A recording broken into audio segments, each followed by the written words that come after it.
up, everybody, and welcome back to A Beer a Day with TK. It's a bit of a chilly Saturday afternoon here in Findlay, Ohio, but I'm hanging out in the shed getting ready to have a beer anyway. The beer that I have today is Ottakringer Vienna Lager. Now, if you watch this series, you may remember a few weeks back I did an Ottakringer Radler, and I was kind of excited to see it because I've only seen this brewery's beers once in my life. I went to Untapped to check it out to verify. And it looks like the only place that I ever had this was actually on a flight on Austrian Airlines. So I guess this was maybe 2011-ish, something like that. I was flying to Pristina, Kosovo, and one of the flights did a stop in Vienna, and I was on the Austrian Airlines flight from Vienna to Pristina. And the free beer that they had, you get the free beers on the international flights. Usually it's kind of crap, nothing too exciting. But it was actually an Ottakringer, and I was excited because I'd never seen it. You see tons of German beers, but you really don't see a whole lot of Austrian beers.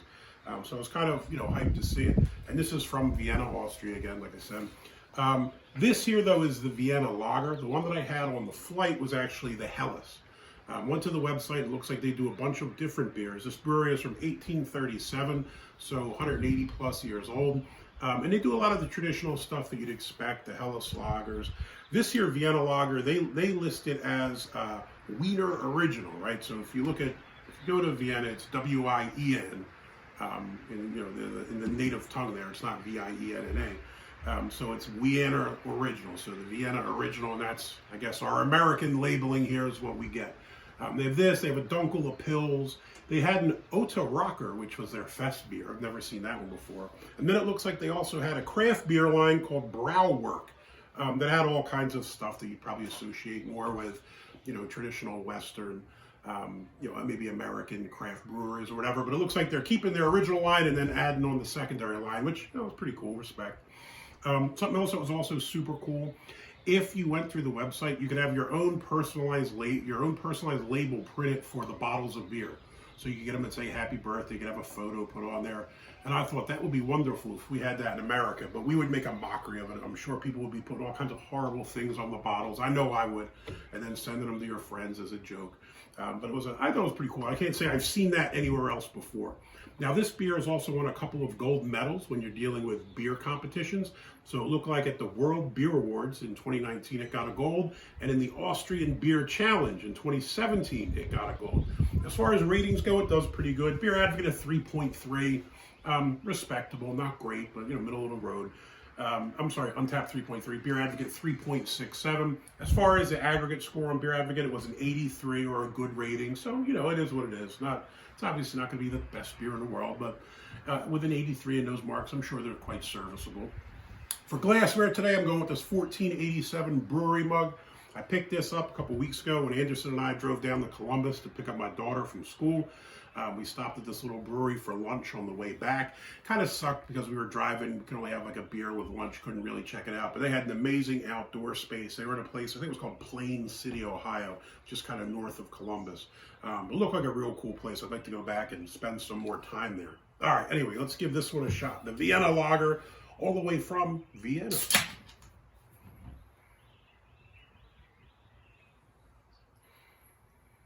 Color looks nice. It's a nice kind of copper, bronze, whatever you want to call it, color here. It looks really good. Yellowish with a nice orange hue. The head looks amazing. Looks nice and frothy, nice and creamy. When you get the kind of nitrogen beers, I guess you have those kind of really creamy heads. That's what it looks like. It looks really good. I don't know if you can see it too well there. Carbonation, a little bit going on, a few bubbles, nothing too crazy. Just give it a sniff. That was going to happen. Sweet, malty. Yeah, that's a taste that I enjoy.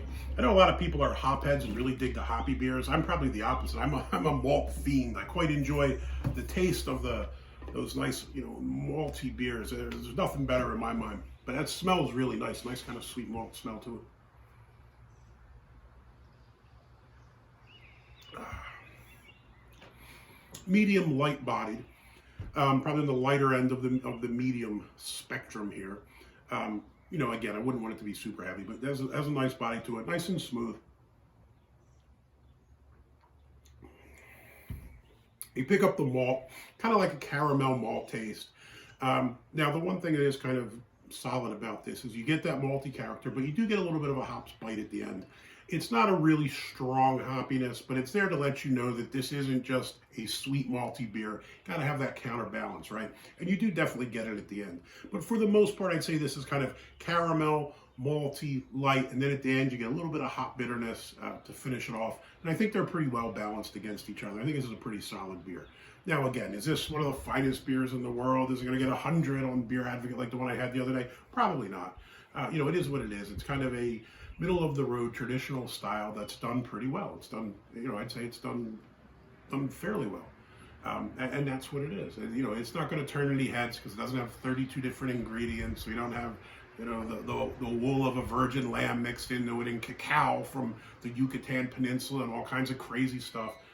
Simple, to the point, good beer. And I'll tell you this, as the days get warmer, I kind of dig these kind of simple beers. I said this before with the pills, the cream ales, even this Vienna Lager. I know it's a little bit darker than those lighter, you know, kind of yellowish, straw-colored beers.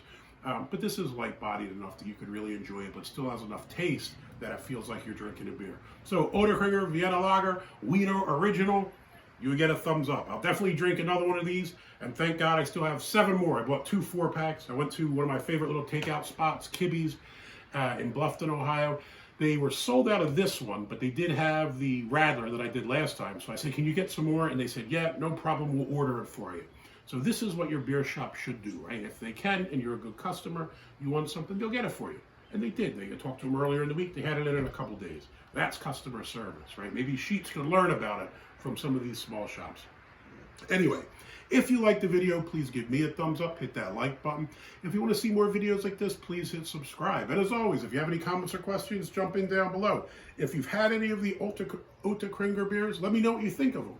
If you're from Vienna and I'm butchering the word Ottakringer, which is highly likely, let me know. Hey, till next time, cheers.